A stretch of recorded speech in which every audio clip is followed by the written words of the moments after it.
Should you buy the iPhone 7 in 2018? Let's begin with the video.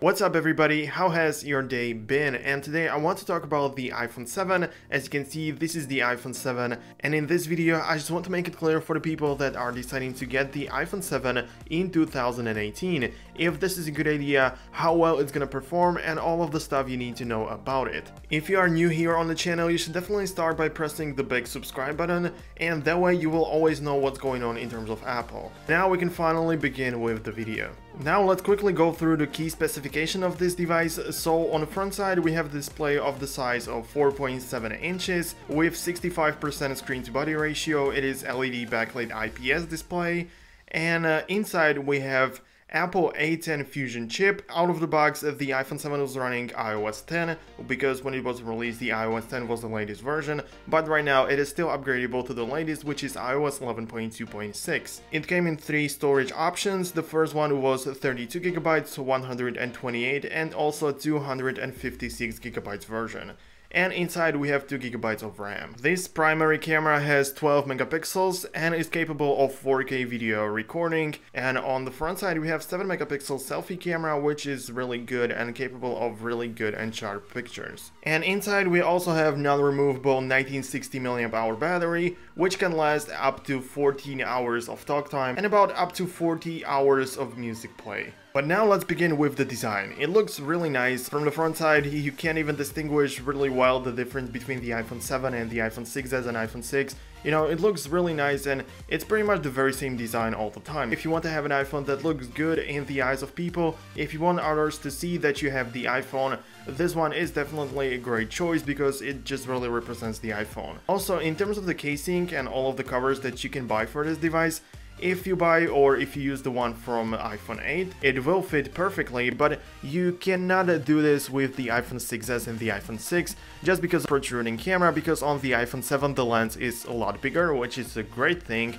But also the cases or the covers will not fit. Like before the iPhone 7 was announced, people expected to see new design, but it didn't happen except for the camera on the back, which looks kind of different actually, and also the camera lines. But other than that, and also from the front side, it looks exactly like it was before. Here at the front you can see that we have this capacitive home button, which I made a dedicated video about. You can check it out, it will be linked in the description, and there I talk about the differences between this home button and the previous home button. But anyways, it runs the second generation of Touch ID, which is able to unlock your device really fast. Just take a look at this.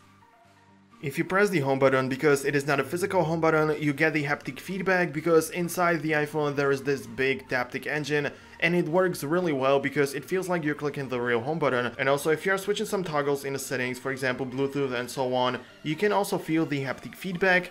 The very same haptic engine is in charge of that. One thing you should also consider before you go ahead and buy this device is that it is the first iPhone that doesn't feature the headphone jack. Of course, there was so much talked about it, everybody was writing articles and all of that because it's such a big deal. Apple is removing the headphone jack. You know what, I didn't even find it that big, and I don't think that it is that bad because in the box you have this dongle and also you have the Lightning AirPods, which work really well. But one thing you have to keep in mind that you are not able to charge the iPhone and listen to music at the very same time. Unless you have the AirPods, of course. So in case you are going to buy a used iPhone 7, which is of course a really good idea because you're gonna save a lot of money, and if you're going to buy it on Craigslist or whatever, then make sure to ask for the Lightning headphones and also for the dongle or the adapter, because it's gonna be really useful if you have it. But just like I say, it's not a big problem for me because I have these earphones or earpods or whatever you want to call it, and I just have to stick it in like this and I can listen to music. And if you don't listen to music 24/7, you don't even mind that you have to stop listening to music when you are charging the iPhone. But if this is really important to you, just think about buying the iPhone 7 before you go ahead and do it. But as we're talking about listening to music and the headphone jack being removed, like, what's the point of doing this? In case you don't know, Apple has replaced the area at the bottom where the headphone jack used to be with a stereo speaker, which is a very good idea to do. So if you are one of those people that listen to music out loud, then you can really enjoy a great sound coming out of the iPhone 7 because you have the stereo speaker at the bottom right here and also at the front right there. Another thing you can see is the part of the iPhone 7 is the 3D touch, which works really well, and for me it saves a lot of time. So if you are really into like using the iPhone productively and you don't really have enough time during the day, well, this device is really great for you because it has 3D touch that's gonna save you a lot of time. Every time I make a video like this, I like to bring it or tear it apart into some categories. Because the iPhone 7 is not for everybody, it's not suitable for every single one out there. But is it really suitable for you? Well, you have to think about it this way. This is not the latest iPhone, and this is not even the oldest iPhone that supports the latest version of iOS. The oldest one is iPhone 5S at this point of time. But this is the cheapest one you can get, and the next year will be outdated. I'm of course talking about the iPhone 5S.